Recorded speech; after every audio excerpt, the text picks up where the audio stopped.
start somewhere. What I want to do is just talk about what I've achieved. I achieved the knowledge to know that God is greater than God.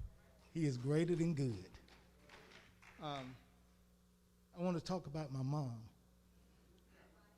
I was sitting in a place at a restaurant, and I'm trying to keep it real short, where something happened to her, and Phyllis and I was just eating. All of a sudden, she just stopped. She wasn't responding. And I looked at her, and I said, something ain't right with her. And Phyllis looked at her and said, well, let's take her home. And we'll take her home, and we'll watch her. I said, no, God ain't saying take her home. He said, I need to take her somewhere else. And I need to take her to the emergency room now.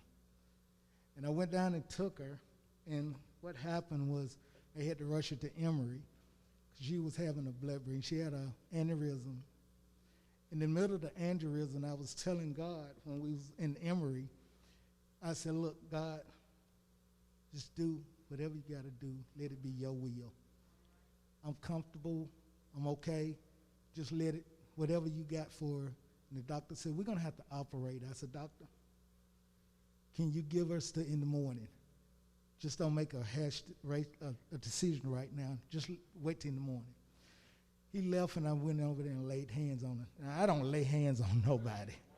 I don't do any of that stuff whatsoever. I just went and laid hand on her head and said, God, you know, and I do not want her to be operated on. Doctor came in the morning. They did CAT scan. He said, look like it's healing. The blood is clotting. I said, thank you, Jesus. I said, I'm not going to leave you at all. I said, I'm going to stay right here with you. They came back in, and I said, God, please let it be your will, whatever's happening. And they said, she's having a stroke.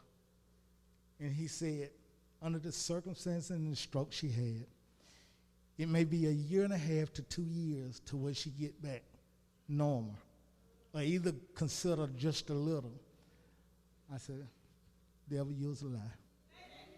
I said, that ain't going to happen. It ain't so. I said, God, give me the strength. Do whatever I need to do to get my mom back to the position she was before we start here.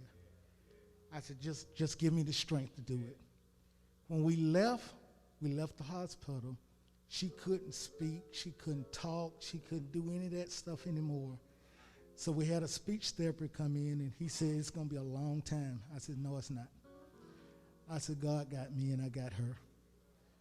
I said, God got her too. And we started working on it, and I started working day in. I told Phyllis she could come stay with me. I said, then I got a place, and I said, I'll stay with her. I stayed with her all night, whatever I got to do. And everybody was telling me, you tired. And God said, you asked me for healing. You asked me for a speedy recovery. Not your brother, not your sisters. You asked.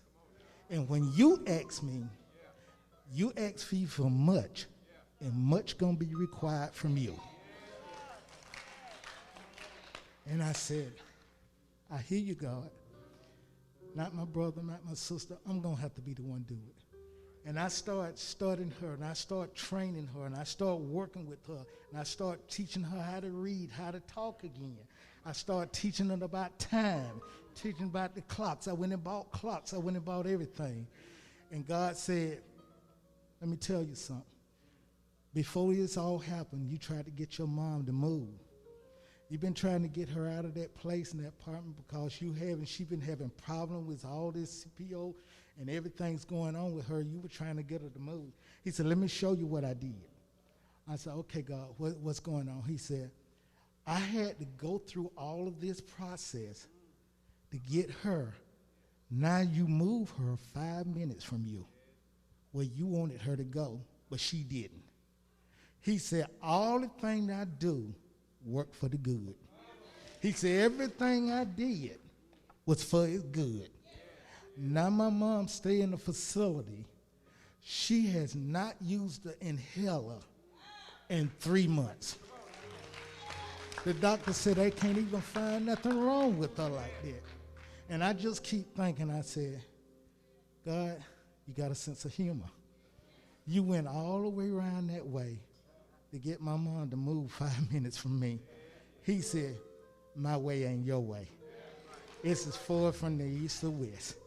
He said, and what I do it for the good for all of you. And I just want to testify and let y'all know God is real good.